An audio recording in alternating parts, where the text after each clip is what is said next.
Hello student, I am Rachna.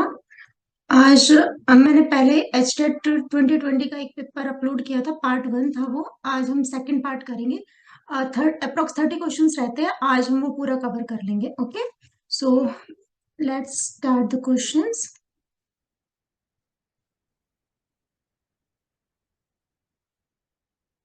Hope आपकी तैयारी अच्छी चल रही होगी। ये कुछ फॉर्मूले आपको थोड़ा रिकॉल हो जाएंगे, ये वीडियो आपके लिए हेल्पफुल होगी। एक दो क्वेश्चन इसमें है जो थोड़ा सा डिटेल में एक्सप्लेन करने पड़ेंगे, उनको भी देखिएगा। 2x की स्पीड पे इस वीडियो को देखिएगा, टाइम थोड़ा कम है इसलिए। Okay, let's start the question. 122 121 तक हम कवर कर चुके थे। 0 to 1 x बार m-1 plus x n minus one है, राइट।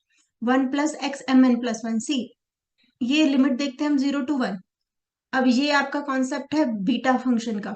जो बीटा एम एन होता है ना, this is basically 0 to 1 x⁻1 - m1 - x 1 - n dx होता है, राइट। अब जब हम इसको सॉल्व करते हैं ना, इस वाले फंक्शन को, और इसका रिलेशन बनाते हैं, यानी कि एक पूरी पर्टिकुलर थ्योरम है और जो विच इन टर्न रिजल्ट का फॉर्मेट ले लेती है, तो वो है होता है कि ये वाला जो फॉर्मेट होता है, this is nothing but beta m n. तो आपको ये रिजल्ट याद करना है। ये वैसे स्टैंडर्ड फॉर्मेट होती है, फिर ये किसी थ्योरम कोरोलरी के थ्रू हम ये चीज प्रूव कर देते हैं। तो ये आपको स्टैंडर्ड रिजल्ट पता होना चाहिए। So this is nothing but beta m n. और बीटा एम एन और गामा में क्या रिलेशन होता है? गामा और बीटा में रिलेशन होता है ये वाला, gamma m+n is equals to beta m n. So basically ये आपका बीटा फंक्शन लिखा हुआ है और इन दोनों का रिलेशन आपको बताना था। तो example sorry answer 1 is your correct answer. अब है यहाँ पे 0 1 2 5 अंडर मॉडुलो 6। मॉडुलो है लेकिन अंडर प्लस है, तो plus modulo 6 is a group. ठीक है, ऑल राइट, ग्रुप होता ही है। प्राइम ऑर्डर है ना, ग्रुप होता है। ऑर्डर और साइक्लिक ग्रुप है। ऑर्डर ऑफ 5 बताना है आपको। 5 का ऑर्डर कितना है ये बताना है। अब इसका क्या मतलब है? इसका मतलब ये है कि हम 5 को कितने टाइम ऐड करें और डिविजिबल बाय किससे करें? 6 से, सो दैट रिमाइंडर उसका क्या आ जाए? 0। सो ऐसा क्या फंक्शन है इसमें? आप बताइए, खुद सोचिए। 5 को मैं ऐड करते जाऊं और तब तक ऐड करूं जब तक कि रिमाइंडर 0 ना आ जाए 6 को डिवाइड करने पर। ये मॉडुलो का मतलब होता है। मान लो यहाँ पे ऐसे होता तो हम प्रोडक्ट करते जाते तब तक जब तक उसको 6 से डिवाइड ना करें और क्या क्या ना आ जाए? रिमाइंडर 0 ना आ जाए। सो अब देखते हैं, सिर्फ 5 का ही पूछा है। तो 5 + 5 + 5 + 5 + 5 इस टाइप से करेंगे ना हम। कितना आएगा? डिवाइडेड बाय 6, यानी कि 5 × 6 आ जाएगा ना। क्या कर लूं मैं? 30। 6 5 कंप्लीट चला जाएगा, दैट इज रिमाइंडर कितना आ जाएगा आपके पास? 0। वैसे इतना सोचने की जरूरत भी नहीं थी। 5 6 क्या आता है? 30, और 30 इज कम्प्लीटली डिविजिबल बाय 6। सो इसका जो ऑर्डर हो जाएगा वो 6 हो जाएगा। ऑर्डर पता चला ना कैसे 6 होगा? यानी कि मैं 5 को 6 टाइम लिखूंगी, वन एडिशन में। ऐसे एडिशन में कितने टाइम लिखा मैंने? 6 टाइम। तो कितना आया मेरे पास? 30। और इसको हमें 6 से भी डिवाइड करना है, तो रिमाइंडर कितना आएगा आपके पास? 0। तो इसका ऑर्डर कितना हो गया आपके पास? 6 आ गया। यहाँ पे मॉडुलस 5 होता तो फिर क्या होता है इसका ऑर्डर? सोचो और मुझे बताना कमेंट बॉक्स में। इनकेस आपको कोई डाउट हो तो पूछ लेना। चलो next one. If coordinate of a point A B C D are respectively this and this, then. अच्छा देखो, अब यहाँ पे वेक्टर दिए हुए हैं आपको A B C D format में, तो यानी कि हमें ए बी और सी डी तो निकालना है, फिर उसके बीच का एंगल निकालना है। एंगल कैसे होता है? कोई भी कॉस थीटा है, angle between two vector cos theta. यहाँ पे ए बी है तो vector A B dot product, यहाँ पे दूसरा कौन सा पूछा गया? सी डी, डिवाइडेड बाय इनका मैग्नीट्यूड। मैग्नीट्यूड का मतलब इनकी जो लेंथ होती है वो आप सबको निकालनी आती होगी। अब यहाँ पे थीटा 90 हो जाता है तो सिर्फ ये डॉट प्रोडक्ट 0 के इक्वल हो जाता है। तो सबसे पहला काम हम डॉट प्रोडक्ट निकाल के देख लेते हैं दोनों का। 90 डिग्री है तो वेरी गुड, फर्स्ट ऑप्शन हो जाएगा। अदरवाइज फिर और देखते हैं हम। पैरेलल की कंडीशन क्या होती है? Two vectors are parallel if angle between the angle between them either 0 और पाई। पता है ना पैरेलल की कंडीशन? और तो निकल ही जाएगा। अब ए बी सी डी है, ए बी वेक्टर है, तो ए बी वेक्टर आपके पास कैसे निकलेगा, बी माइनस ए करके। फटाफट कर लेते हैं, यहाँ पे बी लिखा, यहाँ पे ए लिखा। बी क्या है आपके पास, 2 3 -1। ए कितना है आपके पास, 3 5 -3, माइनस माइनस माइनस, यहाँ पे कितना आ गया, -1, -2, माइनस माइनस प्लस हो जाएगा ये, दिस इज 2। ठीक है।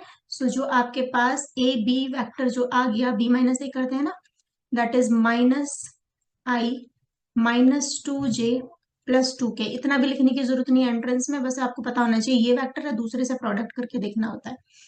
अब क्या निकालना है हमें, सी डी वेक्टर। तो यहाँ पे डी के कोफिशिएंट लिखे, यहाँ पे आपने सी के कोफिशिएंट लिखे। कितने हैं, 3 5 7, ये आई जी के टर्म्स में होते हैं। सी कितना है आपके पास, 1 2 3, माइनस माइनस माइनस लगाया, ये कितना आया 2, ये आ गया 3, एंड ये माइनस है ना, राइट। 7 - 4, ये कितना आ गया आपके पास, 3। अब ये भी आपके पास है, तो यही कितना आया, C D, this is 2i 3j 4k, कोई भी नेगेटिव नहीं है वो। अब इनका क्या करना है, आपको प्रोडक्ट करना है, तो कितना आ जाएगा, -2 -6 और प्लस का 8, तो कितना बन रहा है, 0। यानी कि डॉट प्रोडक्ट कितना है, 0। सो 90 degree angle, first option is correct. Who proposed cone of experience. अब ये तो स्टेटमेंट बेस्ड क्वेश्चन आपको याद होना चाहिए, लेकिन याद करने के लिए भी हम कुछ निमोनिक्स या कुछ पिक्चर क्रिएट कर सकते हैं, सो दैट इजिली हमें रिकॉल हो जाए एग्जाम में। मैंने जब याद किया था, जब ऐसे किया था, कौन है एक, कौन कैसे होती है, बर्थडे की कैप जैसी। ठीक है। तो एक्सपीरियंस यानी कि किसी को बहुत ज्यादा एक्सपीरियंस है यार, फिर भी उसने क्या किया, कोन के अंदर दाल भर के दे दी हमें। या फिर हम ऐसे ले सकते हैं, देखो मम्मी आप खाना बनाने में तो इतनी एक्सपर्ट हो, लेकिन आपने क्या किया, इतनी एक्सपीरियंस होल्डर हो खाना बनाने में, लेकिन आपने क्या किया, मेहमान आए जब, कोन के अंदर दाल भर के दे दी, कोन के अंदर दाल भर के दे दी। तो दाल, तो एडगर डेल नाम है इसका। पर यहाँ पे आप देखोगे डाल दी या दाल, कैसे भी आप कनेक्ट करके याद कर सकते हो, वो आपकी मर्जी है। क्या पता कुछ लोगों को ये पहले से ही आता हो, मैं जस्ट ऐसे याद करती थी तो मैंने आपको बता दिया। The next one, a plane passing through the fixed point A, B, C and cut the coordinate axis respectively in A, B and C. The locus of the center of this pair passing through the origin and A, B, C will be। देखो ये ना important question है, इसके लिए थोड़ी theory लगेगी। आपको वो थियरी नहीं पता तो फिर आप इस क्वेश्चन को सॉल्व नहीं कर पाओगे। हाँ, ये एक ना स्टैंडर्ड रिजल्ट भी है, ऐसा नहीं कि स्टैंडर्ड रिजल्ट नहीं है, ये इसका आंसर ही ये आता है। एज अ थ्योरम हम इसको यूज करते हैं बीएससी में, पहले ये पता होगा फिर हम आगे कुछ क्वेश्चंस निकाल पाते हैं, लेकिन अभी ट्वेल्थ लेवल पे आईआईटी जेई के बच्चों को कंबाइन करके बता दिया जाता है ये। सो इसको मैं एक्सप्लेन करूंगी, इसलिए मैंने यहाँ डायग्राम शो कर दिया है। ये एक प्लेन है, ये आपके पास स्पेयर है। तो जब भी कोई प्लेन किसी स्पेयर को कट करता है, तो अंदर जो रीजन बनेगा, एक तो सर्कल बनेगा सबसे पहले। ये आपको कुछ चीजें क्लियर होनी चाहिए। और स्पेयर के जगह पे आप कुछ भी एक कोई भी चीज कंसिडर कर लो। स्पेयर क्या होता है, बॉल, कोई भी बॉल होगी ना। तो अब इसको सपोज, अच्छा यहाँ पे मुझे बॉल की पिक्चर और डाल देनी चाहिए थी। सपोज ये 3D इमेज में सोच के देखो, ये आपके पास बॉल है, ये जो स्पेयर है ये बॉल है। तो इस ये समवेयर कोई कार्टेशियन प्रोडक्ट है, तो एक तो वो ओरिजिन से पास होगा। मान लो ये आपके पास XYZ है, कोई भी स्पेयर है, उसको एक प्लेन कट करता है। ठीक है, तो सोचने वाली बात है, वो जीरो से यानी कि 0,0 यानी कि ओरिजिन से 100% पास होगा। और इनमें इसका सेंटर से यानी कि 0,0 से और इसके रेडियस में, सॉरी सेंटर में क्या रिलेशन होता है। मान लो एक बॉल यहाँ है, तो आप जैसे 3D इमेज देखोगे, तो क्या होगा, ये बॉल है इसकी, ये उल्टा यहाँ पे रख गया सपोज, राइट, कुछ सर्वर डाउन हो गया था,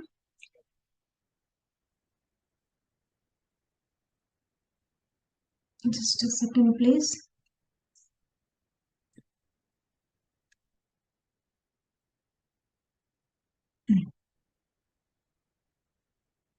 कुछ चीजें आप थोड़ा सा अपने माइंड में सोचिए, थोड़ा सा नोट करना पड़ेगा आपको, कि जैसे बॉल है कोई भी, तो बॉल एक तो सेंटर से पास हो रहा है। मान लो कोई प्लेन कट होगा, तो जब प्लेन मान लो ओरिजिन से पास हो रहा है, या कोई भी जो बॉल होगी जब वो 0,0 से पास होगी, और उसके जो सेंटर में जो रिलेशन होगा वो क्या होगा, यानी कि ओरिजिन से लेके उसके सेंटर तक की जो डिस्टेंस होगी ना वो हमेशा उसके रेडियस का काम करेगी।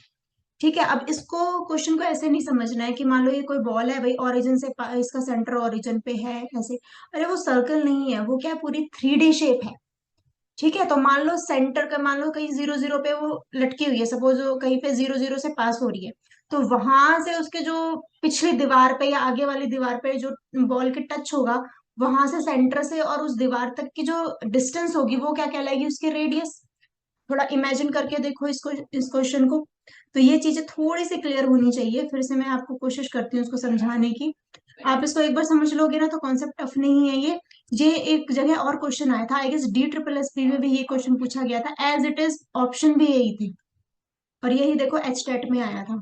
तो जिन बच्चों ने ये देख लिया होगा तो DSSB में उनका क्वेश्चन छूटा नहीं होगा वो, क्योंकि है स्टैंडर्ड रिजल्ट। तो जब हम स्पेयर का चैप्टर करते हैं ना ग्रेजुएशन, तो ये चीज बहुत बेसिक है। तो बेसिक लेवल से ये स्टेट पेपर उठा रहा है, ऐसा नहीं कि बहुत डीप पूछ रहा है, वो हमें लगता है कि डीप है क्योंकि हमने कॉन्सेप्ट पढ़े ही नहीं होते हैं। सो अब देखो सिंपल, पहले क्वेश्चन को समझेंगे कि क्या है। बस मैं पहले इतना बताना चाह रही हूँ, मान लो कोई पासिंग पॉइंट है, लेटेस से वो ओरिजिन हो या कोई एक और पॉइंट हो जिससे वो स्पेयर पास हो रहा है, लेटेस से 2,3 4, मतलब वो क्वेश्चन में देगा। मान लो ओरिजिन भी दे सकता है ये, वहां से उसका जो सेंटर होता है इस टाइप से, यानी कि कोई भी स्पेयर इससे पास हो रहा है तो ये वाली एज अ रेडियस काम करेगी। ठीक है, पर सिंस ये 3D में नहीं हो पा रही, यानी बॉल जो होगी वो कुछ इस टाइप से कार्टेशियन प्रोडक्ट हमने लिया हुआ है XYZ, तो यानी कि ये कुछ ऐसा है XYZ। मान लो इसको आप 3D शेप में देखो तो इसके अंदर कवर हो जाएगा ना, यानी अंदर की साइड। ठीक है, खोखली बॉल होती है उसके अंदर की साइड ये काम चल रहा है। तो ये चीज बस आप याद रखो कि ओरिजिन से लेके उसके सेंटर की जो डिस्टेंस होती है वो होती है R रेडियस, फिर आपके पास एक क्वेश्चन इजिली हो जाएगा। और तो फिर आपको क्या पता होना चाहिए इसमें, पासिंग पॉइंट क्या होते हैं। पासिंग पॉइंट का मतलब कोई चीज किसी से पास हो रही तो उस इक्वेशन को सेटिस्फाई करेगी, बस करते जाएंगे क्वेश्चन और आंसर निकलता जाएगा। अब क्वेश्चन देखते हैं। अच्छा, इंटरसेप्ट फॉर्म ऑफ प्लेन पता होना चाहिए आपको।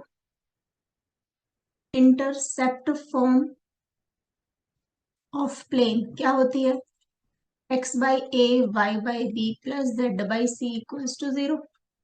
ठीक है, किस टाइप से बनती है, ऐसे देखी होगी ना आपने प्लेन की इक्वेशन ऐसे कुछ। तो मान लो ये XYZ को कोऑर्डिनेट को कट कर रहा है, so this is a, 0 0, b, 0 0, c, ये इसके इंटरसेप्ट फॉर्म होती है। तो ये तो हो गई नॉलेज, अब चलते हैं क्वेश्चन पे।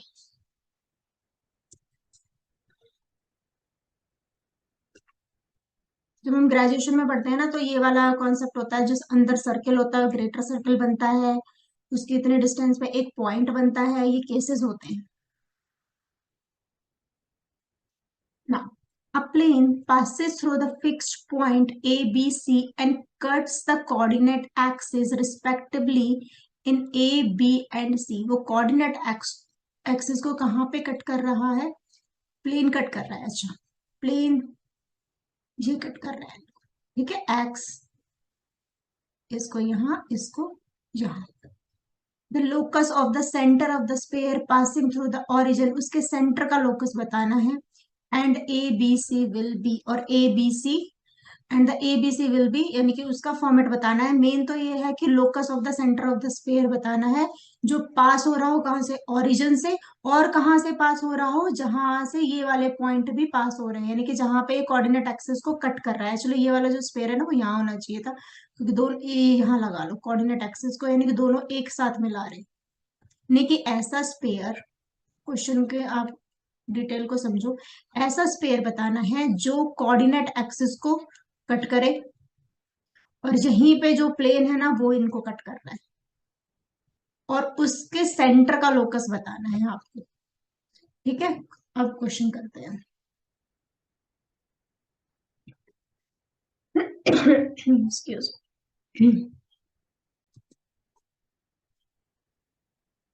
So let alpha, beta, gamma be any point on, या ये अल्फा बीटा गामा क्या है, ये स्पेयर के क्या हो गए, सेंटर।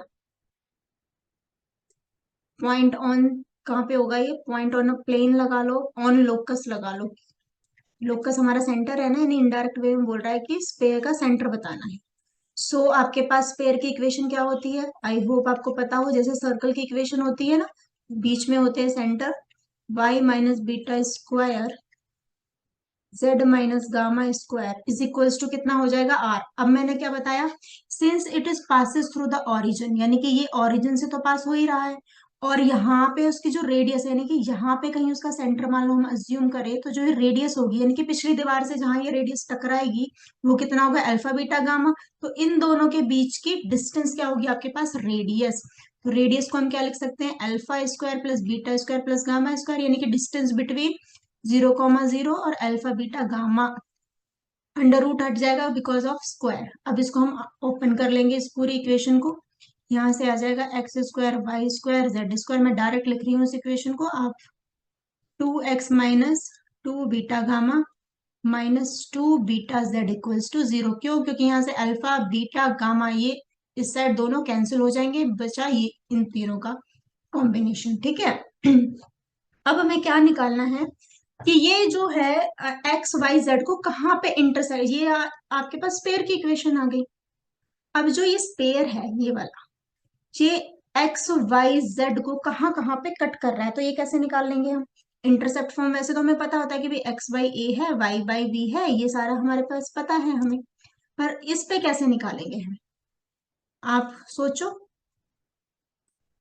देखो, मान लो ये एक्स एक्सिस को कहाँ पे कट करेगा, तो हमें क्या पुट करना पड़ेगा, एक्स एक्सिस का इंटरसेप्ट निकालना है हमें।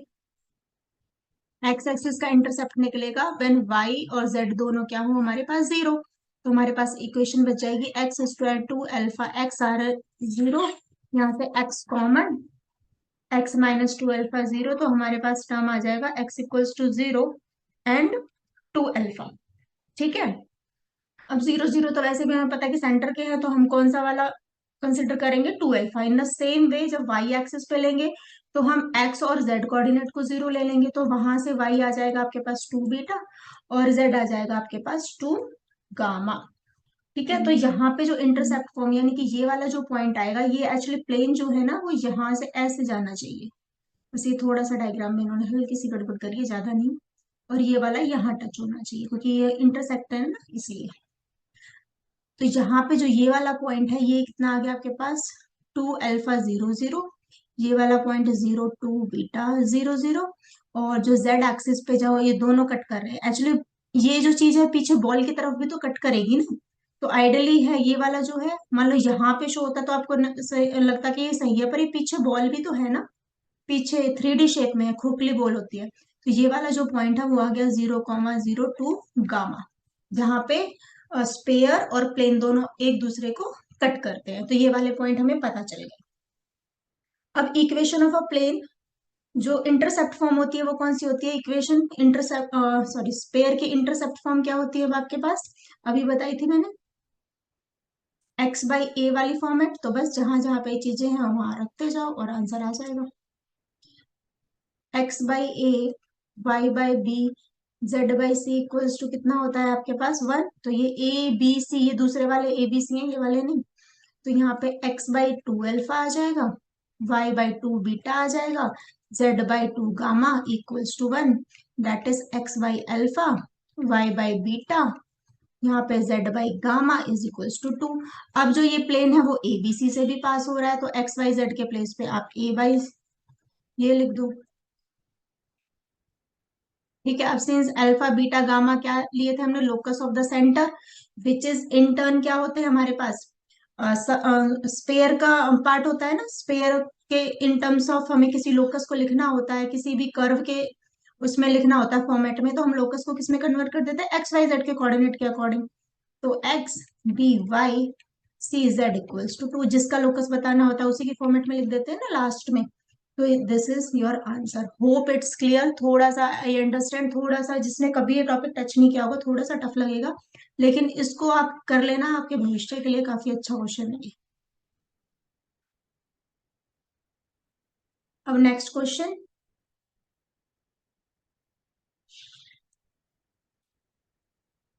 एक पूरा चल।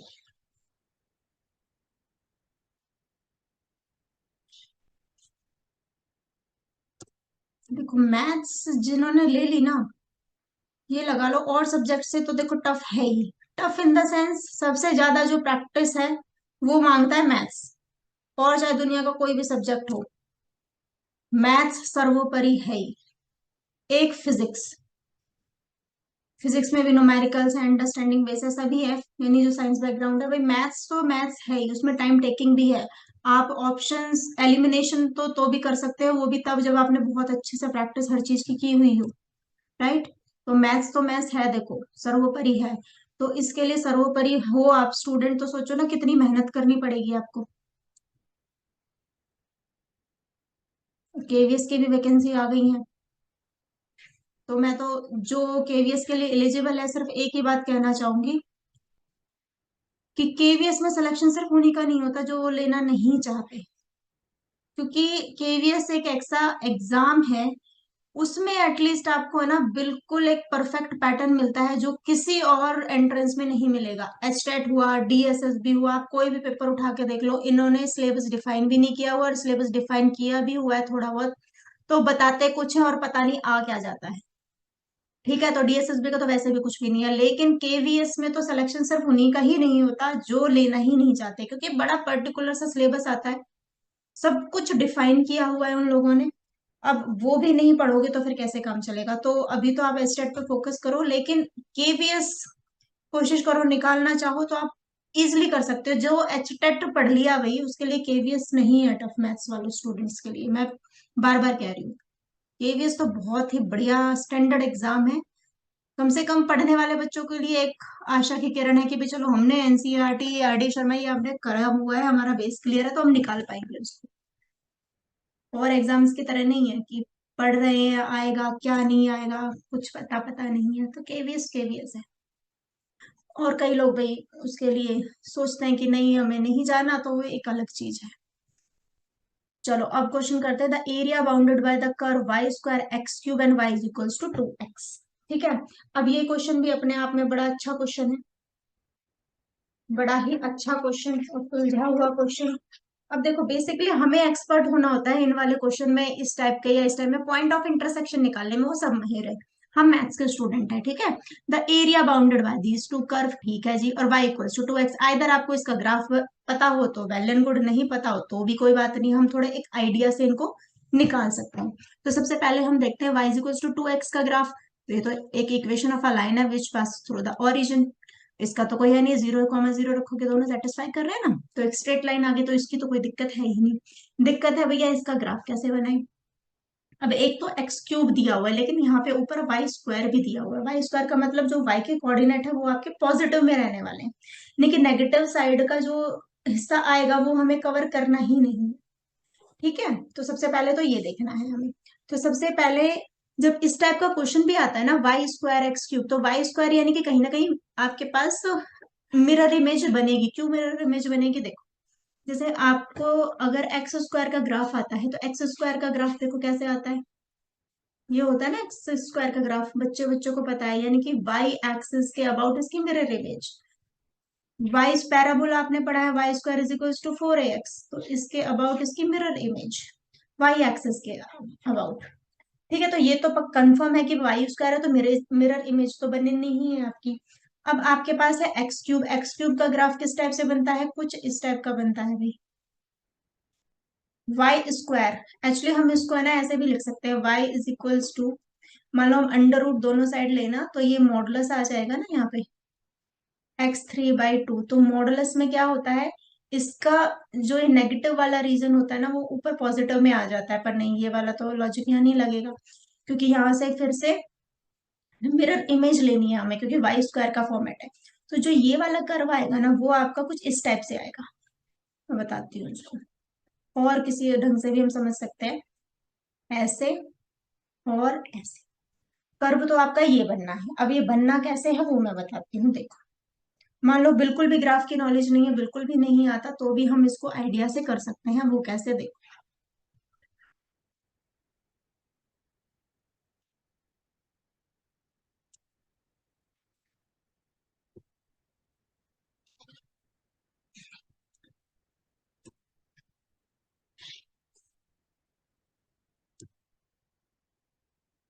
वाई स्क्वायर है आपके पास एक्स क्यूब, तो रीजन जो बाउंडेड होगा वो तो गारंटी है पॉजिटिव साइड ही होगा। Y is equals to x3/2, origin से पास होगा बिल्कुल 0,0 को, ये सेटिस्फाई करता है। अब यहाँ पे आप इस कंडीशन के अकॉर्डिंग दो, यानी कि इस ग्राफ को मान लो आपको ड्रॉ करना है, तो x इज इक्वल्स टू आप 1 ले लो, तो y square is equals to 1, so y is equals to +or -1। तो यानी कि यहाँ पे जब 1 होगा तो ये जो ग्राफ है वो किस किस से होके जाएगा, +or -1 से। ये 1 है, ये -1 है, तो यानी कि यहाँ पे कोई पॉइंट से जाएगा, 0,0 पे जाएगा। अब यहाँ पे एक्स क्यूब है, तो यहाँ पे मान लो आपने रखा 8, या कुछ भी रख सकते हो 27, यानी जिसका क्यूब आपको नोन हो। तो लेट अस से x इज इक्वल्स टू आपने रखा 8, दैट इज 2 क्यूब। ठीक है। अच्छा, तो अब इसका आपको 3/2 करोगे, 3/2 भी क्यों करना है, मान लो ये आ गया 2√2 y square, squaring on both side, नहीं 1/2 ही लेना पड़ेगा, तो कुछ और लो, ऐसी वैल्यू जिसका रूट आपको पता हो। हाँ मैंने 8 लिया, 2 लिया इसको, ठीक है ठीक है।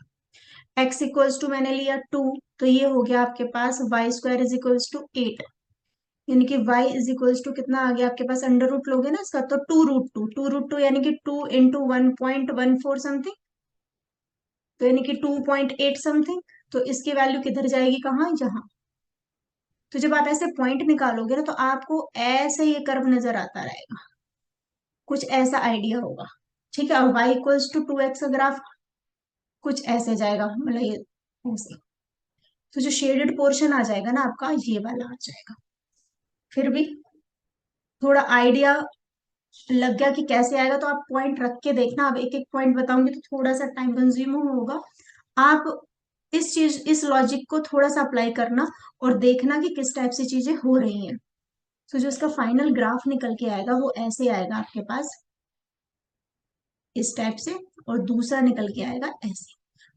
अब y square is equals to x cube है आपके पास, और इनका पॉइंट ऑफ इंटरसेक्शन भी निकालना है। अब ये तो पता है कि भाई ये जो लाइन है सेंटर से पास होके जाएगी, लेकिन क्या ये इसको कट भी करेगी, ऑब्वियसली करेगी, पर किस पॉइंट पे कट करेगी वो देख लेते हैं। तो यहाँ से आ जाएगा आपके पास 4x² is equals to x cube. So इधर लेके आएंगे इसको, x³ -4x² is 0, x² common, x -4 equals to 0, तो 0, एक तो 0 आ जाएगा, एक आ जाएगा आपके पास 4, 0 और 4। 0 पे इसकी वैल्यू 0 ही रहेगी, वो तो सेंटर पे पास हो रही है, यानी कि दोनों का पॉइंट ऑफ इंटरसेक्शन एक तो सेंटर है। दूसरा कितना है, y4 है, y नहीं सॉरी x4 है, y³ नहीं, यहां से क्यों निकलना, जब y4 है यहाँ पे, तो x कितना आ जाएगा आपके पास, 2, सॉरी x की वैल्यू है ना, मैंने कोऑर्डिनेट फॉर्मेट में लिख दिया, 4 है यहाँ पे, तो y इज इक्वल्स टू 2 × 4 यानी कि 8, तो यानी कि 4,8, दोनों किस पे कट करेंगे, ये 4,8 से। ठीक है। और ये वाला आपके पास रीजन बाउंडेड आ जाएगा। तो देखो ये तो वैसे भी अंडरस्टूड है कि ये वाला तो रीजन कॉमन है ही नहीं। अब ये बन गया इजी क्वेश्चन, क्या होता है अपर माइनस लोअर, तो यहां से लिमिट कहाँ से लेंगे, 0 to 4।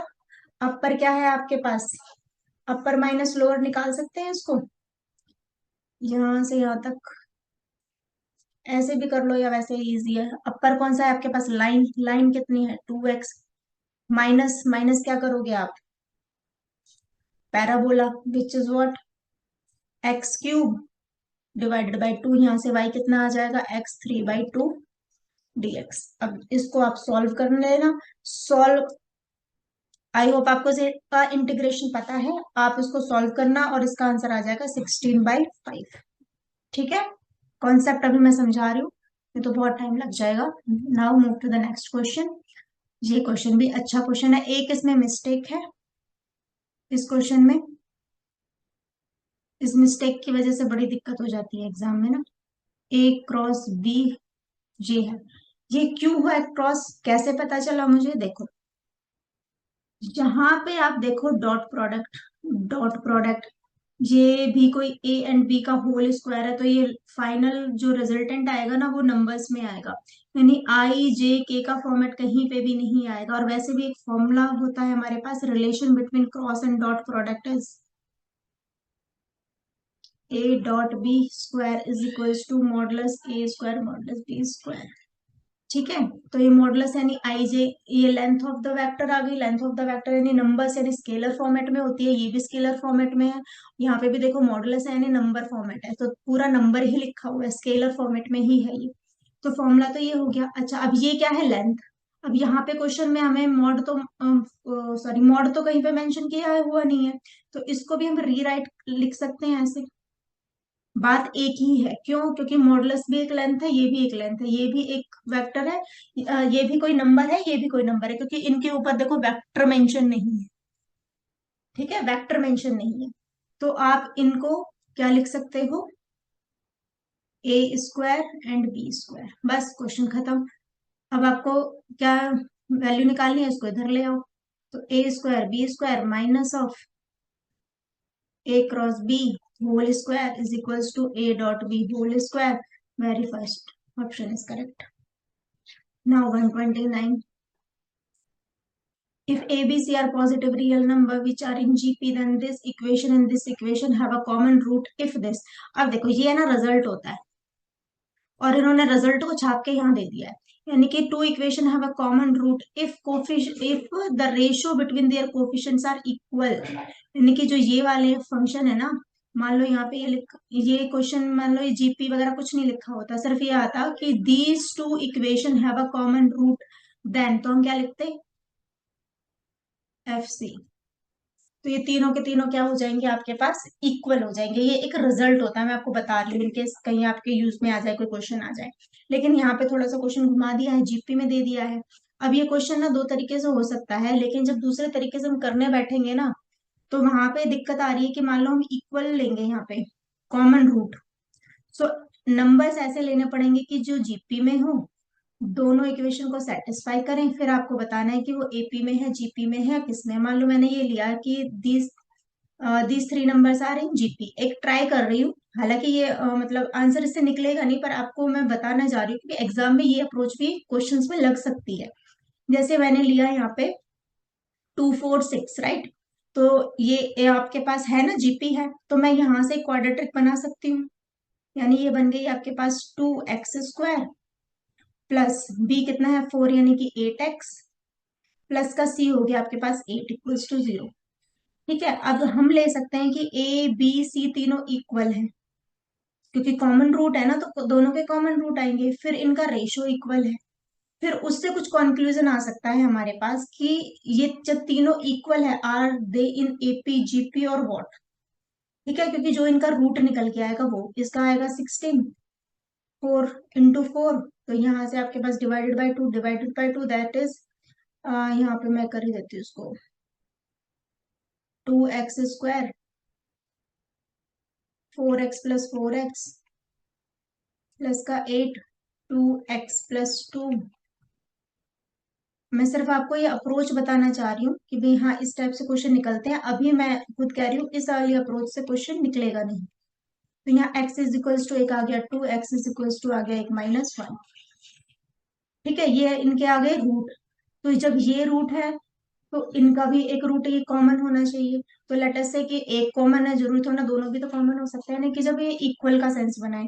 फिर एक क्वाड्रेटिक इक्वेशन हम फॉर्मेट करेंगे, sum of the root, product of the root होके फिर एक और क्वाड्रेटिक इक्वेशन बनेगी। तो ये थोड़ा इजी हो जाता है।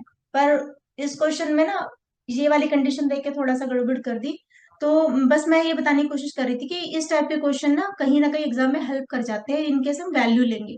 लेकिन मैंने ट्राई किया तो ये क्वेश्चन इस वाले पैटर्न से आ नहीं रहा। क्यों नहीं आ रहा? क्योंकि बिकॉज ऑफ दिस कंडीशन। ठीक है, तब जब रूट तीनों इक्वल आएंगे ना, मान लो हमने 1 1 लिया, तो ये तीनों नंबर एपी में भी है, जीपी में भी है। तो काउंटर एग्जाम्पल इस पे काम किया नहीं, पर आपका दिमाग वहां जरूर जाना चाहिए कि भाई हाँ, ऐसे भी अप्रोच हो सकता है। पर मैंने आपके लिए काम कम कर दिया कि इसमें ये वाली अप्रोच लगेगी नहीं। मैथ्स है तो हर तरीके से सोचो और फिर समझो, क्योंकि एंट्रेंस तो हमें क्रैक करना है ना, इन्हीं चीजों से होते हैं एंट्रेंस तक। पर मैं इसको पूरा कराऊंगी सॉल्व, और ये ऐसे ही निकलेगा, शॉर्टकट से नहीं निकलेगा अनफॉर्चुनेटली। अब देखो, किस में है, जीपी में? क्या आ जाएगा, B square is equals to A C, B is equals to root A C आ गया आपके पास, ठीक है। The equation have a common root, अब यहाँ पे बी की वैल्यू इसके अंदर रख दो,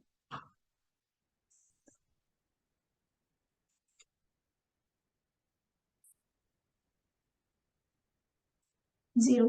अब देखो ये मुझे क्या नजर आ रही है, क्वाड्रेटिक इक्वेशन नजर आ रही है। देखो ये 2 है, ये रूट 2 इंटू रूट सी लिखा हुआ है, ये पे 2 लिखा हुआ है, so this is nothing but root A, क्या लिया मैंने, this is root A plus root C X का whole square,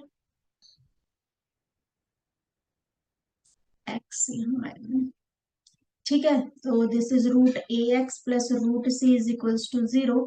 this implies that X is equals to minus root C divided by minus root A. इस X की value इसके अंदर रख दो, एग्जाम में टाइम नहीं लगेगा इस क्वेश्चन में जाना। C by A plus 2 E, X कितना आ जाएगा, minus root C minus root A plus F is equals to 0। अब देखो यहां से हमें रिलेशन क्या पता है, अंडर रूट ए सी आ रहा है, ठीक है। तो हम क्या करेंगे, इसमें डिवाइडेड बाय सी कर देंगे। इससे क्या फायदा होगा, डिवाइडेड बाय सी करने से एक तो ये कैंसिल हो जाएगा, डी बाई ए आ गया, दूसरा ये माइनस आ गया, यहाँ पे 2 ई अंडर रूट से, यहाँ पे सी, तो यहाँ पे क्या आ जाएगा, नीचे की साइड सी आ जाएगा ना अंडर रूट में, तो ये वाला टर्म बन जाएगा C A plus F C equals to 0, ठीक है। और ये वैल्यू हम क्या लिख सकते हैं, divided by b from this condition, f plus c equals to 0। तो यहां से आ गया हमारे पास 2 times e by b is equals to d by A plus f by c, means these three numbers are in AP. Now the next question. 10 ball 5 balls are white, ठीक है भाई। एक अर्न है आपके पास, एक मटका पड़ा हुआ है, उसमें क्या है, 10 तो ब्लैक बॉल है, 5 आपके पास व्हाइट बॉल है, यानी कि टोटल कितनी है इसके अंदर, 15 ball. 2 balls are drawn from the urn, one after the other without replacement, यानी कि कंटिन्यूसली एक काम हो रहा है कि हमने एक बॉल निकाली, वो वापस रखी नहीं विदाउट रिप्लेसमेंट, ठीक है, और फिर दूसरी निकाल ली। तो what is the probability that the both drawn balls are black, कि दोनों के दोनों क्या हो, ब्लैक हो, बिल्कुल। तो इजी क्वेश्चन है, कंडीशनल प्रोबेबिलिटी का है, ज्यादा लेंथी मेथड करने की जरूरत नहीं है। टोटल बॉल कितनी है, 15, ठीक है। तो ब्लैक आने की फर्स्ट फर्स्ट जब हमने निकाली, यानी कि हमने वन बॉल पिक की यहाँ से, तो ब्लैक आने की प्रोबेबिलिटी कितनी है, 10। फिर साइमल्टेनियसली काम हुआ, वन आफ्टर अनदर, फिर क्या हुआ भाई, ये तो एक कम रह गई, तो अब ब्लैक बॉल आने की प्रोबेबिलिटी कितनी है, इसमें से भी एक कम हो गई होगी ना, 9। ये आपकी रिक्वायर्ड प्रोबेबिलिटी हो गई। 3 3 जा 3, 5 जा 5, 2 जा 2, 7 जा 3/7, answer easy. If G is an infinite cyclic group, अब infinite cyclic group का स्टैंडर्ड रिजल्ट है, इट हैज 2 जनरेटर्स, ठीक है। एक तो एक खुद और एक इसका इनवर्स, स्टैंडर्ड रिजल्ट, बिल्कुल बेसिक क्वेश्चन, जिसने ग्रुप थ्योरी थोड़ी बहुत भी पढ़ी है, बिल्कुल बेसिक क्वेश्चन है ये। The next one, the value of 10 20 plus 4 sine 20। अब देखो ना, 20 की वैल्यू बताओ हमें, तो जब 20 की वैल्यू ना पता हो या कोई भी ऐसी वैल्यू ना पता हो, तो हमारे पास 10 कॉट सीकेंड जो ये दिए हुए हैं, जिनके हमें फॉर्मेट कन्वर्ट कर सकते हैं, these values are saviour for us. तो 10 20 को लिखो भाई, साइन 20 कॉस 20 प्लस 4 साइन 20। अब यहां से कितना आ जाएगा, साइन 20 प्लस 4 साइन 20 कॉस 20। आगे तो आप कुछ समझदार हो, इजी क्वेश्चन है, कुछ है ही नहीं। इस वाले टर्म को क्या लिख सकते हैं, 2 साइन 40 डिग्री, पता है ना, ये तो लिखाने की जरूरत ही नहीं है इस लेवल पे। 2 साइन एक्स कॉस एक्स होता है, बिल्कुल होता है। तो ये आ जाएगा आपके पास sine 20 plus 2 times sine 40 divided by cos 20। अब फिर अटक गए, अब क्या करें, अब हम क्या कर सकते हैं, जो हमें वैल्यूज नोन है उसमें ब्रेक करने की कोशिश करते हैं। हमें क्या वैल्यू पता है, 40 के अराउंड या 20 के अराउंड हमें पता है भाई, 60 - 20 करेंगे तो 40 आ जाएगा, 60 - 40 करेंगे तो 20 आएगा, किसी को भी एक को ब्रेक कर लो, आपकी मर्जी है। साइन 20 + 2 मैंने किया इसको 60 - 20 divided by cos 20।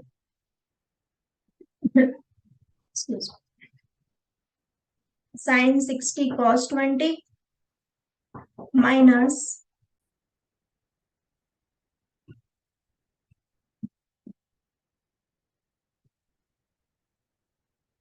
Sign 20 cos 60 अपना डिवाइडेड बाय कॉस 20 तो चल ही रहा है। अब देखो दिस इज √3/2 कॉस 20 साइन 20 है यहाँ कॉस 60 डिग्री कितना होता है 1/2। अब ओपन कर लो यहाँ पे साइन 20 प्लस √3 ये 2 से 2 कैंसिल कॉस 20 डिग्री माइनस 1/2 से 1/2 cancel sign 20 degree divided by cos 20 degree ये दोनों कैंसिल यहाँ से ये वाला कैंसिल हो जाएगा then we are left with √3। First option is correct. अब सेकंड 133 क्वेश्चन देखते हैं। 133 मिनिमम मैक्सिमम ये चीजें निकालनी हो तो हमारे पास काफी सारे पैटर्न होते हैं लेकिन ट्रिग्नोमेट्री हो एडिशन हो तो कोशिश करते हैं एक्चुअली कोशिश ये रहती है एएमजीएम से निकल जाए। अदरवाइज कभी हमारे पास मैक्सिमम मिनिमम के कुछ सेट पैटर्न्स भी होते हैं। ये वाला क्वेश्चन एएमजीएम से निकलेगा रेसिप्रोकल वाले क्वेश्चन है ठीक है और कोई पैटर्न पे काम नहीं करेगा। 27 tan² 3 cot² theta actually minimum और मैक्सिमम वैल्यू कुछ थीटा एंगल सब्स्टिट्यूशन से भी निकल जाता है पर कहाँ तक करोगे तो जो आपके पास पैटर्न है अपना इजी वाला वही करते हैं ठीक है। दिस इज 27 क्या होता है एएमजीएम का concept AM is greater than second.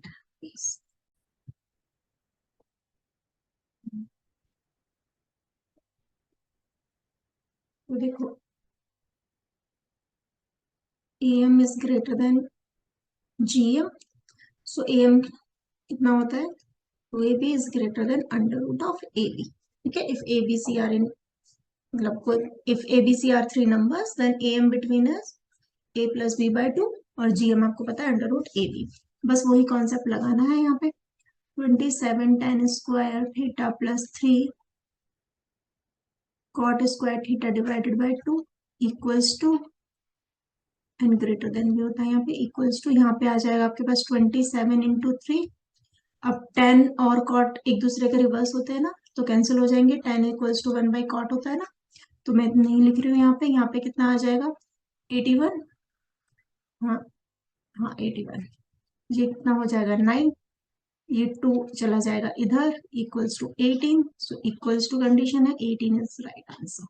अच्छा करते करते क्या होता है इस 2 को भूल जाते हैं हम 9 जैसे ही आता है ना आंसर टिक कर देते हैं तो थोड़ा बी केयरफुल इस टाइप के क्वेश्चन में या पहले ही 2 को इधर शिफ्ट कर लिया करो ठीक है। अच्छा एक क्वेश्चन आया था एक बार एचटेट में आया था I guess if 3 numbers are equal then relationship between their AM, GM and HM या फिर if there are 3 numbers whose AM, GM and HM are equal then उसकी कंडीशन होती है all 3 number should be equal. सिर्फ ये one and only one case होता है जब AM, GM and HM equal होते हैं। कब होते हैं जब वो तीनों नंबर्स आपस में इक्वल होते हैं।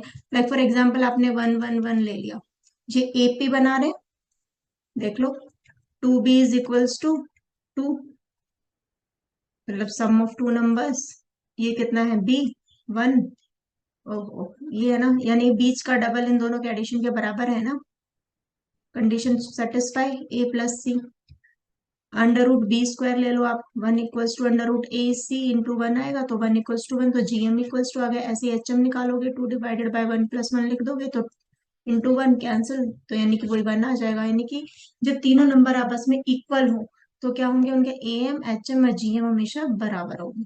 Okay done. Now next question देखो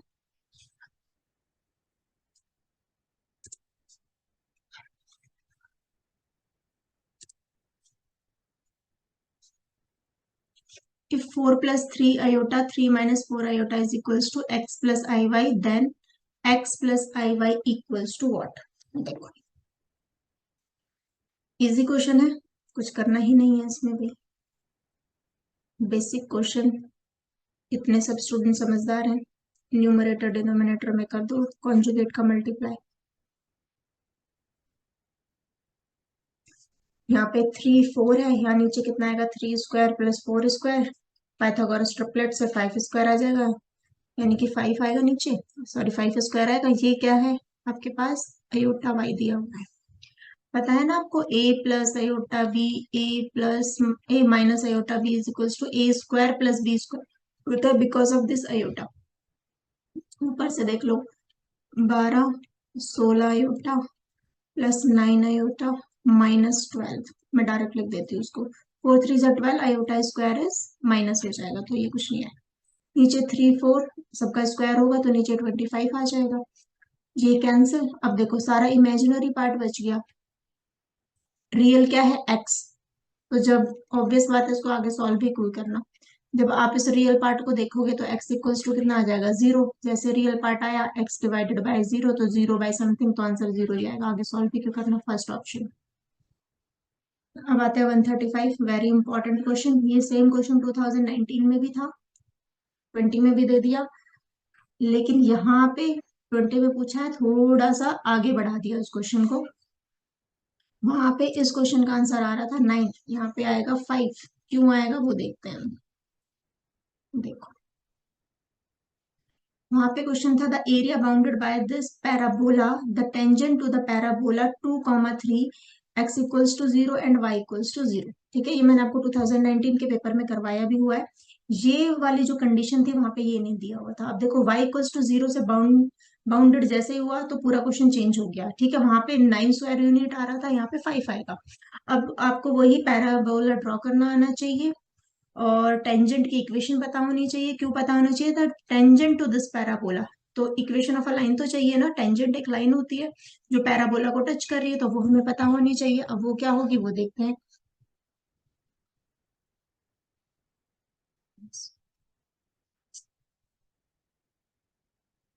सबसे पहले पैराबोला देखते हैं। Parabola y-2 square equals to x-1, Y square is equals to 4ax type का पैराबोला होता है। तो यहाँ से वर्टेक्स 0 0 होता है, यहाँ पे वर्टेक्स निकाल लो, x 0 रखोगे तो कितना आएगा, x इक्वल्स टू 1। वर्टेक्स यहाँ पे y इक्वल्स टू 0 रखोगे तो कितना आएगा, ये वाला 0 4। अच्छा, मैंने दूसरे तरीके से निकाली है। आप x इक्वल्स टू 0 पुट करो, तो y-2, नहीं, इतना अभी जरूरत नहीं है, वो अभी करेंगे, ये काम भी करना है। बस यहीं से आप डायरेक्ट देखो, इसके वर्टेक्स कितने होते हैं, 1 और 2। 1 2, इसको 0 पुट करोगे तो 1 आएगा, इसको 0 पुट करेंगे तो 2। तो यानी कि इसका जो पैराबोला बनेगा वो 1 2 पे बनेगा कहीं। लेटस से यहाँ पे कोई 1 है, यहाँ पे कुछ हम 2 ले लेते हैं, तो ये ऐसे जाएगा, पैराबोला वाई स्क्वायर है ना। अब देखो ये एक्स एक्सिस को कट करता है या नहीं करता है, ये तो हमें नहीं मालूम, तो उसके लिए हम क्या करेंगे, एक्स एक्सिस पे वाई 0 होता है, तो हम वाई इक्वल्स टू 0 सब्सटीट्यूट करके देखेंगे। वाई 0 सब्सटीट्यूट किया, यहाँ पे 2, ये वाला बना देगा 5। तो ये आपका जो पैराबोला है वो कहाँ पे, कोई 5 0 पे इसको कट करता है। तो पैराबोला की लोकेशन हमें पता चल गई, ये इसके वर्टेक्स है कितना, 1 2। Okay, vertex x-1 shifting property, right. ठीक है, अब देखते हैं x equals to 0 and y। ठीक है, अब है the tangent to the parabola this. अब इस पे एक टेंजेंट है, इस पैराबोला पे एक टेंजेंट जा रहा है। अब हमें क्या पता है ये टेंजेंट कहाँ से होके जा रहा है, लेकिन उन्होंने दिया हुआ है कि ये जो टेंजेंट है वो 2 3 पॉइंट से होके जा रहा है। तो इसका 2 3 कहाँ पे बन जाएगा भाई, ये अप्रोक्सीमेट 3 है, ये यहाँ पे 2 ले लो, ये पॉइंट 2 3। तो यानी कि जो टेंजेंट लाइन है वो पैराबोला के यहाँ से तो होके जा रही है, लेकिन अब वो देखो यहाँ से जब होती हुई जाएगी तो ये क्या ओरिजिन को कट करेगी, ऐसा तो कुछ गिवन नहीं है। मान लो यहाँ से ऐसे वाई एक्सिस को जब भी कट करती हुई जाएगी, वो तो दिख रहा है हमें, ऐसे जाएगी लाइन, तो ये वाई एक्सिस को कहाँ पे कट करेगी वो देखते हैं। वाई एक्सिस का मतलब x इक्वल्स टू 0, तो x इक्वल्स टू अब 0 पुट कर दो, तो y-2 होल स्क्वायर, तो यहाँ तो -1 आ जाएगा। हम्म, यहाँ पे क्या आएगा भाई, ओहो, ये हम इसमें क्यों रखेंगे ना, हमें तो इक्वेशन ऑफ अ टेंजेंट चाहिए ना।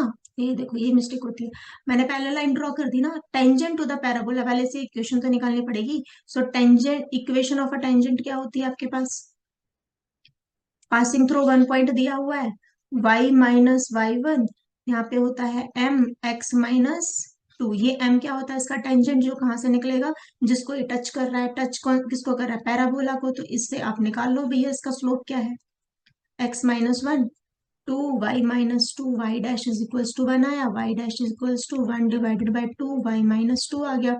अब देखो यहाँ पे किस पॉइंट से पास होके जा रहा है, 2,3 से, तो y की जगह पे 3 रख दो, 3-2 1, तो 1/2। तो ये आ गया आपके पास 1/2 x-2, क्योंकि ये लाइन इसको कट कर रही है ना, तो लाइन के अंदर y इक्वल्स टू 0 कोऑर्डिनेट रखेंगे, x-2, so this is x-2y, इस साइड ले आओ इसको, दिस इज +4। तो ये आ गई इस लाइन की इक्वेशन। ओके, अब ये किस पॉइंट पे कट कर रही है, y इक्वल्स टू 0 पुट करो, sorry x equals to 0 put करो, तो ये आ जाएगा आपके पास 2,0।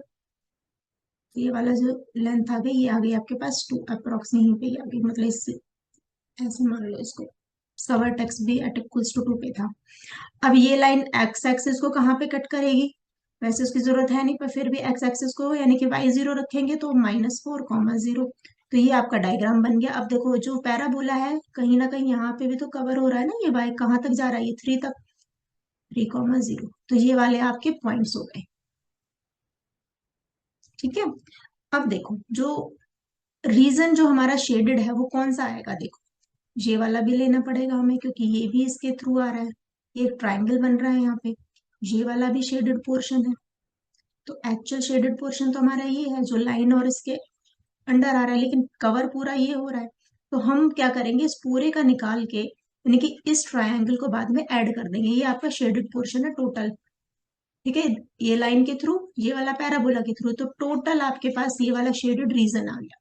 ठीक है, इसको एक बार दोबारा से फेयर कर लेते हैं, जहां जहां पॉइंट जो थे वो लिख लेते हैं। तो फिर इस क्वेश्चन को करते हैं, इक्वेशन ऑफ अ लाइन भी याद रखनी है, x-2y+4। तो हमारे पास जो इक्वेशन बनी,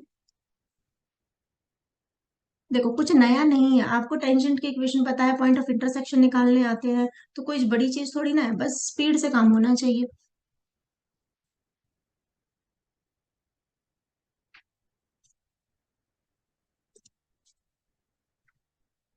जहाँ पे हमारे पास 5,0 से पास हो रहा था, यहाँ पे 1,2 था, ऐसे जा रहा है ये पैराबोला। यहाँ पे पॉइंट ऑफ इंटरसेक्शन टेंजेंट 2,3 है, यहाँ पे जो कट कर रही है वो -,40 से कर रहा है, ये आपके पास 3 आ गया। यहाँ पे जो इक्वेशन ऑफ अ लाइन आई थी, x-2y+4 = 0 था, यहाँ पे x0 रखा तो y = हमारे पास कितना आया था, 0,2, ऐसे। ठीक है, तो जो शेडेड रीजन है ये पूरा है हमारे पास। अब देखो ये एक ट्राइंगल भी आ रहा है छोटा सा, इसको हमें सब्ट्रैक्ट करना है, बस ये इस क्वेश्चन में नया है। अब वाई एक्सिस से बाउंडेड है, तो यानी कि ये वाला और ये वाला सिर्फ इसी साइड पे सारा का सारा हमारे पास क्या रहेगा, रीजन होगा। y = 0 नहीं देता तो ये वाला भी कवर करना पड़ता हमें, ये वाला एरिया, पर ये यहाँ नहीं करना, जो हमें 2019 में जो क्वेश्चन आया था उसमें करना पड़ा था। तो अब इसका पहले एरिया निकाल लेते हैं। एरिया कितना होगा, देखो यहाँ से 2 है, ये आपके पास 3 है, दिख रहा है ना कोऑर्डिनेट 3 और ये, तो ये हो गई लेंथ 1। यहाँ से यहाँ तक ये देखो कितना है आपके पास, एक्चुअली ये 5 ना मैंने थोड़ा इधर बना दिया, ये 5 टच यहाँ पे करो, 5,2, क्योंकि ये 2 इधर आएगा ना ऐसे। ठीक है, ये 2,0 है, तो यहाँ पे पैराबोला कहीं ऐसे होते हुए जाएगा, 5,0 यहाँ है, उसको ऐसे सोचना। ठीक है, यहाँ पे है, ये वाली लेंथ कितनी है, 2। सो आपने पढ़ा है हाफ बेस इंटू हाइट होता है ना, तो बेस है 1, हाइट है 2, कैंसिल, कितना आ गया 1, यानी कि इसका एरिया आ गया आपके पास 1। तो अब इस पोर्शन का हम क्या निकालना पड़ेगा, इस पूरे का क्या निकालना पड़ेगा, एरिया। तो अब पैराबोला देखो कहाँ से कहाँ तक जा रहा है, 0 से 3, तो हम y के रिस्पेक्ट में करेंगे तो इजी होगा, क्योंकि x के रिस्पेक्ट में करेंगे तो देखो यहां से गड़बड़ काम आएगा। तो आप ले सकते हो उसको 0 to 3, यहाँ पे जो पैराबोला है वो कितना है, y-2 होल स्क्वायर +1 dy। ठीक है, लास्ट में हमें इसका एरिया भी ऐड करना पड़ेगा, +1 ऐड क्यों, सॉरी सब्ट्रैक्ट करना पड़ेगा ना, क्योंकि हमने यहां से यहां तक पूरा एरिया ले लिया इसका, तो दो दो बार काउंट नहीं कर सकते ना। नहीं, दो दो बार काउंट, इसको अभी रहने दो, इसमें सब्ट्रैक्ट करेंगे, माइनस क्यों वो प्लस क्यों करेंगे, यहाँ से यहाँ तक कर ले लिया हमने, दो बार थोड़ी ना रिपीट करेंगे, इसका अलग से काउंट कर लिया, फिर से 0 से 3 ले रहे हैं, तो यानी दोबारा से डबल काउंट हो गया, तो -1 करेंगे। तो पहले अब इसको निकाल लेते हैं पहले, y-2 whole cube divided by 3 plus Y 0 to 3, यहाँ पे 3 रखो, सबसे पहले तो 3 यानी कि 1/3 आ गया, इसमें रखा 3 माइनस ऑफ 0 रखेंगे तो देखो -8/3 आ जाएगा ये, और ये वाला 0 आ जाएगा। सो 9 ये आ गया 10/3 minus minus plus 18/3, that is 6 square unit. ये यहां से यहां तक निकाला, एरिया ऑफ ट्राइंगल ये वाला माइनस करना है क्योंकि शेडेड पोर्शन हमारे ये निकला है, तो 6 - 1 कितना आ गया आपके पास 5। ठीक है, क्योंकि कवर तो हमें यहाँ तक ही लिमिट बता पा रहा है ना, यहाँ तक नहीं निकाल सकते हम, क्योंकि यहाँ तक निकाल लिया तो फिर ये वाला पोर्शन बच जाएगा हमारे पास, तो इन चीजों को थोड़ा सा ध्यान रखना है। नेक्स्ट क्वेश्चन देखते हैं। The domain of this function, very standard very easy question, और ये वाला क्वेश्चन पता नहीं हर एग्जामिनर का क्यों फेवरेट होता है, इतनी बार ये क्वेश्चन मैंने देखा है, केवीएस में भी आया हुआ क्वेश्चन है। क्या दिया हुआ है, y = अंडर रूट, और अब तो ये सबको आ गए हैं क्वेश्चन, एक टाइम था जब ये सबको टफ लगते थे, पता नहीं कहाँ से दे दिया, अब तो ये बच्चे बच्चों को आने लगे क्वेश्चंस। ठीक है, तो देखो ये क्या है, अंडर रूट है, अंडर रूट का मतलब ये आइदर पॉजिटिव होगा या =0, नेगेटिव हो नहीं सकता। सो जो भी अंडर रूट के अंदर है वैल्यू उसको लिख दो आप पॉजिटिव।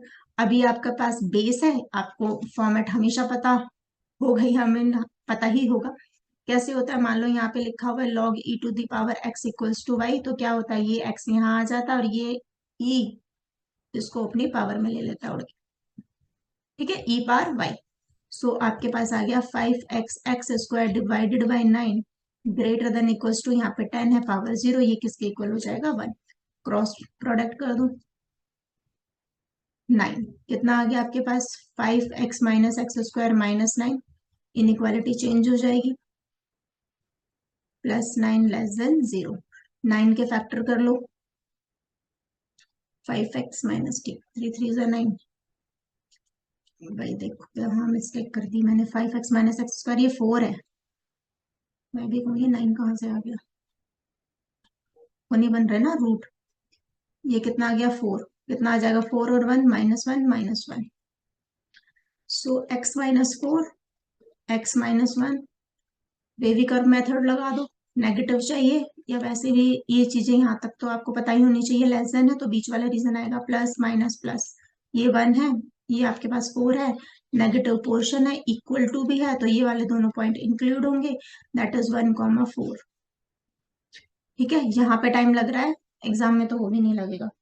आई सजेस्ट इस टाइप के क्वेश्चन को ऑप्शन से एलिमिनेट करने की कोशिश करा करो, लेकिन ना रेदर आप सॉल्व करोगे तो जल्दी हो जाते हैं, क्यों, किसी क्वेश्चन में ना ऑप्शन के चक्कर में भी नहीं पड़ना चाहिए, यहाँ से आप पहले ये रख के देखोगे फिर ये रख के देखोगे, अरे इतने तो ये कैलकुलेशन कर लोगे, पर फिर भी वो टोटली आप पे डिपेंड है कि आपकी स्पीड कितनी अच्छी है और आपने किस क्वेश्चन को करने में कितना टाइम दिया हुआ है, कि आपने एलिमिनेशन मेथड में ज्यादा टाइम दिया हुआ है सॉल्व करने में, तो एलिमिनेशन से निकल आएंगे, आपने वैल्यू सब्स्टिट्यूशन पे ज्यादा टाइम दिया हुआ है तो वैल्यू सब्स्टिट्यूशन से भी कुछ क्वेश्चन बन जाएंगे। ठीक है,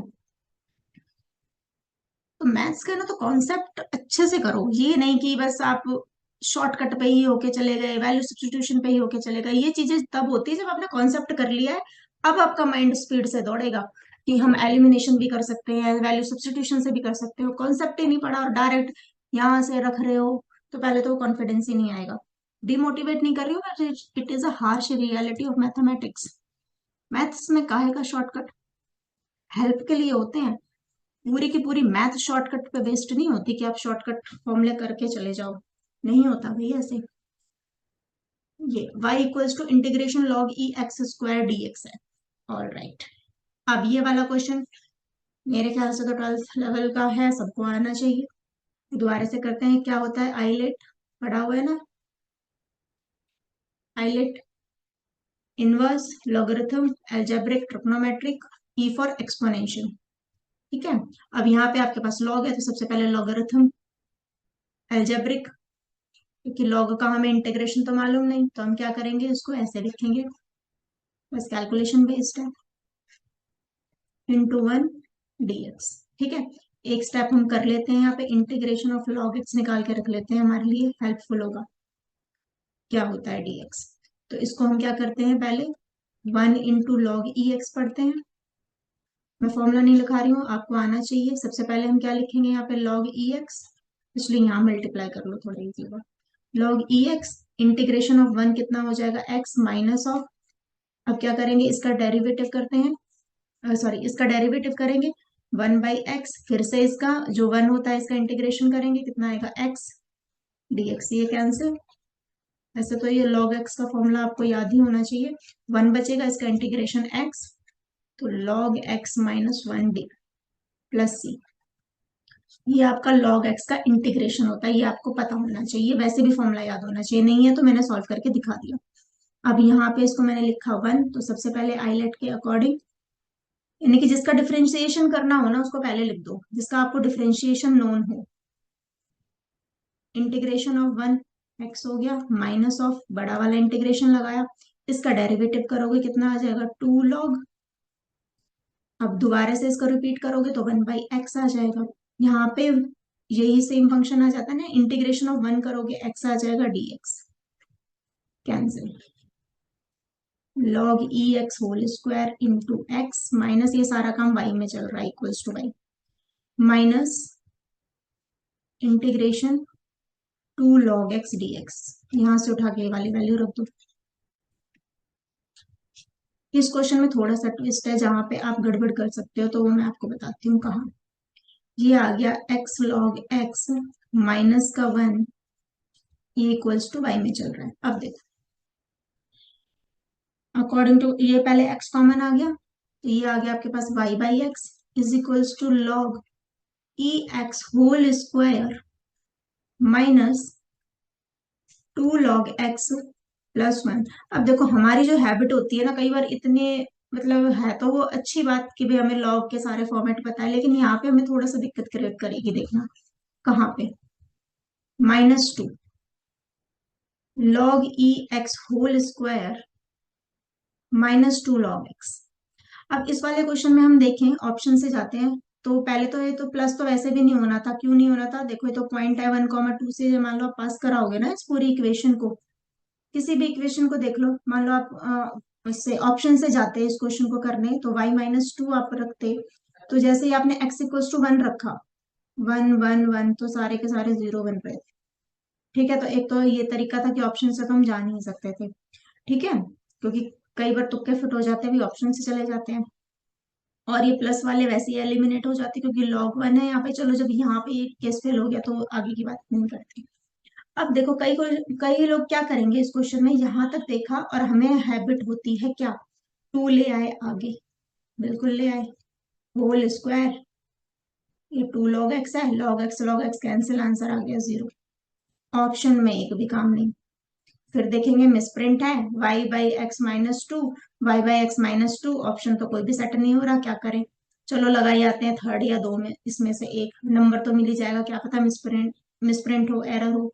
पर उससे पहले एक बार और देख लो, क्या पता हमारा ऑप्शन मैच कर जाए। हमें यहाँ क्या करना था, सिंपली log x को कॉमन लेना था। हमें हैबिट इतनी हो जाती है ना कि log के ऊपर स्क्वायर है, आगे 2 लगाया, कैंसिल, या इसको ऊपर इसके ले गए और कर दिया काम। लेकिन थोड़ा सा ऑप्शंस के थ्रू भी देखोगे, भाई हमें ऑप्शन में ये पूछा गया तो शायद काम बन जाए हमारा। हमेशा पेपर में भी जरूरी नहीं चीजें गलत हो, log x हमने कॉमन लिया, log x-2, तो y/x-2, एक तो ये ऑप्शन में है कि ये ऑप्शन में है। अब ये वाला कहाँ है, अंदर क्या है, माइनस, माइनस ही है ना, ये वाला तो इधर चला गया था बिल्कुल, तो option 3 is your right answer. ठीक है, नेक्स्ट क्वेश्चन देखो, which of the following plane is parallel to this line, plane है और लाइन की पैरेलल की कंडीशन है, तो क्या पता होना चाहिए, देखो दिमाग में ये घोट के पी लो, जहां प्लेन और लाइन हो, तो जो प्लेन के डायरेक्शन रेशियोज होते हैं और जो लाइन के डायरेक्शन रेशियोज होते हैं या डायरेक्शन कोसाइन होते हैं वो हमेशा परपेंडिकुलर की कंडीशन को सेटिस्फाई करते हैं। इसका रीजन क्या है? सपोज आपके पास एक नोटबुक है, नोटबुक के ऊपर आप पेन खड़ा कर दो, पेन क्या हो गई आपके पास? प्लेन का परपेंडिकुलर हो गया।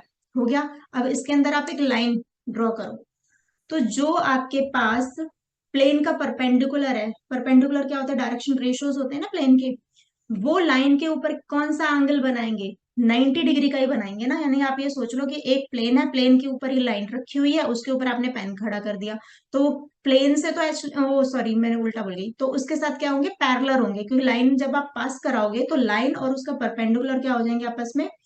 लाइन और प्लेन आपस में पैरेलल होंगे। तो जब लाइन और प्लेन आपस में मान लो पैरेलल हुए, ठीक है, यानी कि आपने ओवरलैप की कंडीशन रखी किस पे? प्लेन और लाइन पे। दोबारा से समझो, मान लो ये प्लेन है, आपकी नोटबुक है ये, ठीक है, इसी पे ही क्या रखी हुई है? एक लाइन रखी हुई है, यानी कि ये आपस में दोनों क्या है? पैरेलल है। प्लेन भी पैरेलल, लाइन भी पैरेलल। लेकिन जो इसका परपेंडिकुलर होता है एन कैप, वो क्या होता है? वो तो प्लेन पे परपेंडिकुलर है ना, तो लाइन से भी सेम कंडीशन होगा ना उसका, वो भी परपेंडिकुलर की कंडीशन को सेटिस्फाई करेगा। तो ये चीज बिल्कुल गांठ बांध लो, प्लेन और लाइन पैरेलल मीन्स उनके जो डायरेक्शन रेशियोज होते हैं वो परपेंडिकुलर की कंडीशन को सेटिस्फाई करेंगे, यानी कि वो A dot B equals to zero वाला, बस और कुछ भी नहीं है। तो इसको हम बहुत ज्यादा देरी ना करते हुए सिर्फ क्या करेंगे? ऑप्शन से एलिमिनेट करने की कोशिश करेंगे। जहां पे डायरेक्शन रेशियोज कितने हैं आपके पास? 3 4 5, ठीक है। यहाँ पे प्लेन के डायरेक्शन रेशियोज कौन से हो जाएंगे? 2 1 -2। तो क्या ये सेटिस्फाई कर रहा है? पहले पास भी कराना पड़ेगा एक्चुअली इसको, पर चलो एक बार ट्राई मार लेते हैं। 3 2 यहाँ पे हो गया 4 -10, 3 2 6 +4 -10, 0। Third is your right option. ठीक है, इजी। नाउ नेक्स्ट देखो 139। ये तो वैसे भी हो जाता है, ऐसा कुछ नहीं कि क्वेश्चन नहीं हो पाता, इजी है, पर ये वाले क्वेश्चन शॉर्ट में देखा करो एग्जाम में। एक्स है, वाई है, D Y upon D X निकालना है। D Y upon D X value theta में दी हुई है, तो इसको हम क्या लिखेंगे? D Y upon D theta, D X by D theta, बस ये निकालना है बच्चों वाला question. X equals to A 1 + cos 2 theta, D X divided by D theta. ए ये 0 हो गया, ये आ गया माइनस का sign 2 theta × 2, D Y upon D theta कर लो भाई, कितना आएगा? बी, अंदर माइनस माइनस प्लस हो जाएगा। अच्छा बच्चों वाला कैसे है? ये भी तो दिए हुए हैं, इसे थोड़ी ना बख्शेंगे।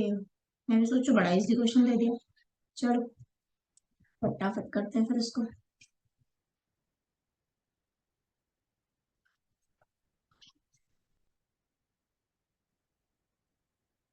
ऐसे तो डेरिवेटिव ही करना है। कितना है? ए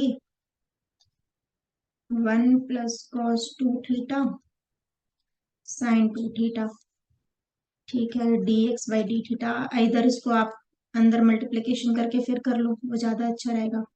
तो मैंने इसको लिखा, ए यहाँ पे है sin 2 theta plus cos 2 theta sin 2 theta.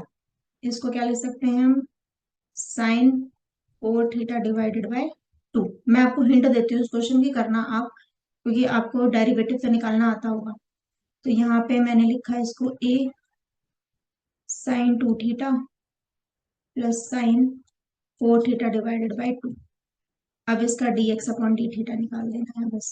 ये साइन कॉस में चेंज हो जाएगा। फिर ऐसे ही ये वाला पैटर्न है, जहां पे हम मल्टीप्लाई नहीं करेंगे इसको, पहले इसमें मतलब डायरेक्ट पहले इसको ए फंक्शन ले लेंगे, इसको बी वाला ले लेंगे और फिर प्रोडक्ट करेंगे। ये क्वेश्चन मैं आप पे छोड़ती हूँ, इजी क्वेश्चन है। ठीक है, सिंपल डेरिवेटिव ही तो निकालना है, बस D Y upon D X करना है, D Y upon D theta और D X upon D theta. नहीं निकल के आया तो मुझे कमेंट बॉक्स में बता देना, मैं आपको सॉल्व करा दूंगी इसको। ठीक है, नेक्स्ट देखो, ये है क्वेश्चन करने वाले अच्छे अच्छे क्वेश्चंस। ठीक है, सबसे पहले ये देखो, two tangents are drawn from the origin to this circle, angle between these two tangents will be, actually standard result होता है पर फिर भी ये 90 डिग्री आएगा, लेकिन मैं करा देती हूँ। अच्छा एक और बात, जब भी आपके पास मान लो डायरेक्टर सर्कल आ जाए, तो उनके बीच हमेशा जो एंगल बनता है ना, एंगल बिटवीन डायरेक्टर सर्कल भी कितना होता है, pi by two. Director circle क्या होता है, मान लो एक सर्कल दिया हुआ है ये, तो इसके करस्पॉन्डेंस जो डायरेक्टर सर्कल होगा वो ये होगा 2a²। ठीक है। तो आपको एक क्वेश्चन ये दे सकता है कि एक सर्कल है C1 सम 1, एक C2, तो इन दोनों के बीच का एंगल बताओ। मान लो ये इसके करस्पॉन्डेंस डायरेक्टर सर्कल बन रहा है ना, तो हमेशा उन दोनों के बीच का एंगल पाई बाय 2 है। तो देखो इसकी रेडियस कितनी है, a², यानी कि इसकी रेडियस है a, इसकी रेडियस कितनी है, √2a। ठीक है, यानी कि कोई आपको एंगल दिया हुआ है 5, सॉरी रेडियस दी हुई है 5 और किसी की दी हुई है 5√2, तो यानी कि ये इसका डायरेक्टर सर्कल है।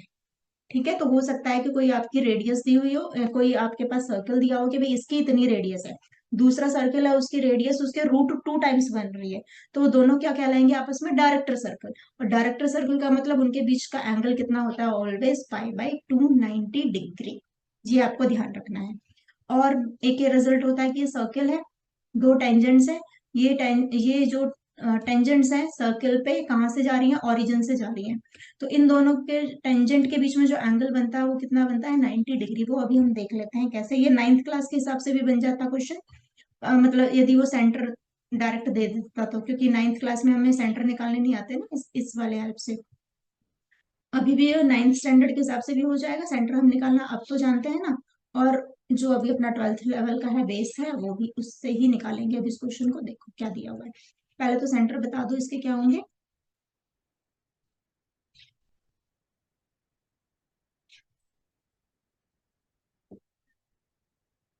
स्टैंडर्ड फॉर्मेट हो गई आपके पास 2gx सर्कल की, 2fy + c = 0।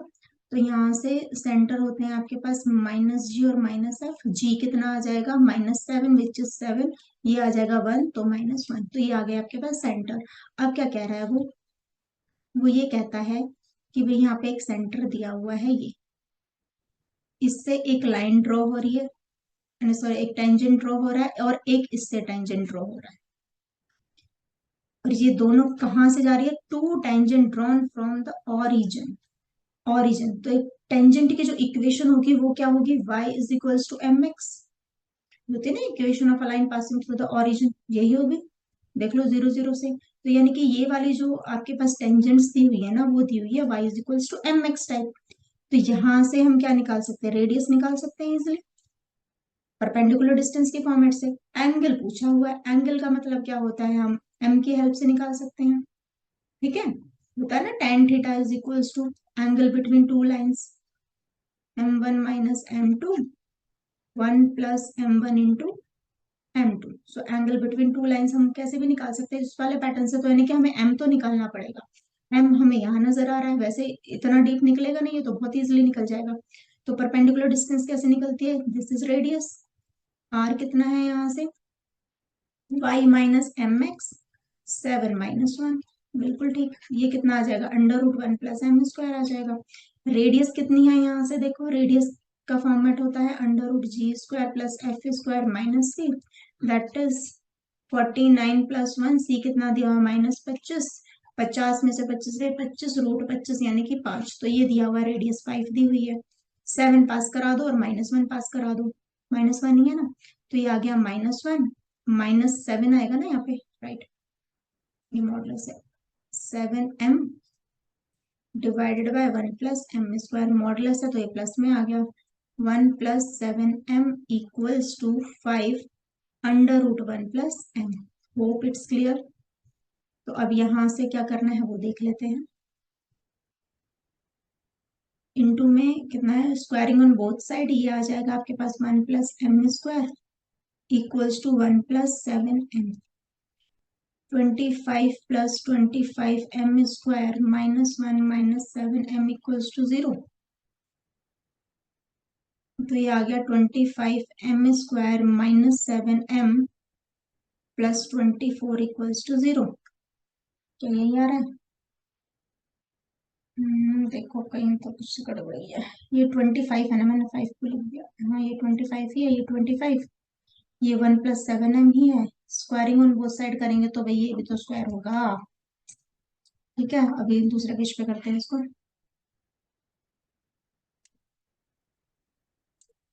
नीचे ना इसमें यहाँ पे आ जाएगा, मैं दोबारा से लिख दूँ इस टर्म को। 25 plus 25m² equals to 1 plus 49m² plus 14m। So इसमें से इसको माइनस किया तो कितना आ जाएगा, 24m। ये है plus 14m minus 24 equals to 0, divided by 2 कर दो।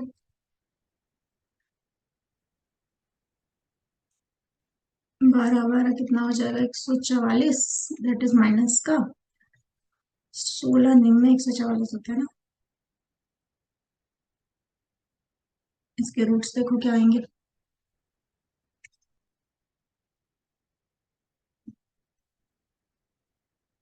18 निम्न होता है वो, 18 और 9 ये 18 आएगा। बीच में क्या होता है प्लस, ये होता है माइनस। ठीक है, डिवाइडेड बाय 12 कर लो, डिवाइडेड बाय 12। 3 जा 4 जा 9 जा 2 निम्न 2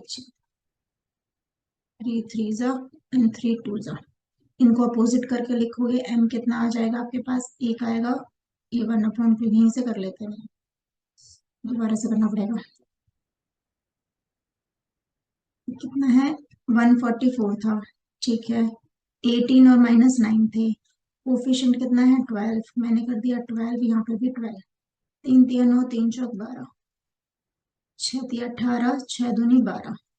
इनको अपोजिट करके लिखेंगे, एक आएगा 3/2, ये आएगा आपके पास कितना, 3/4 नहीं आना चाहिए यहाँ पे, चौक 12,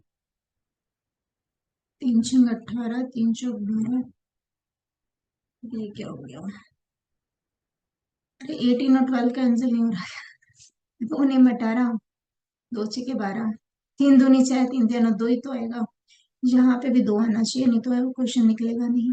देखो कहाँ मिस्टेक हुई है भाई, ये कहाँ, यहाँ पे गलत।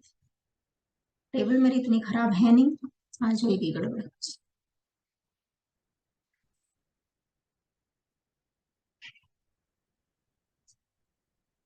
16 निम्मा 144 होता है ना, पहले ठीक था। ये कितना है माइनस, तो फैक्टर बने इसके 16 और 9 तक तो 7 आएगा, ये वाला नेगेटिव है।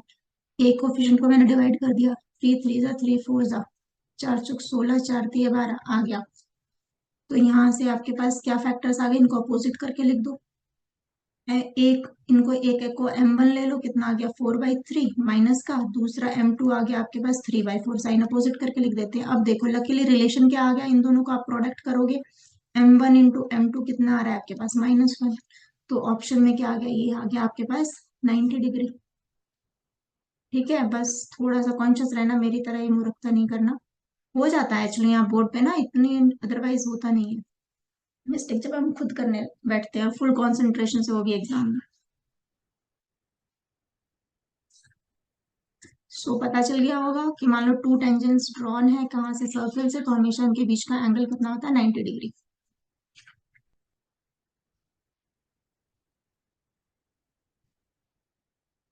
Now the next question, just a second.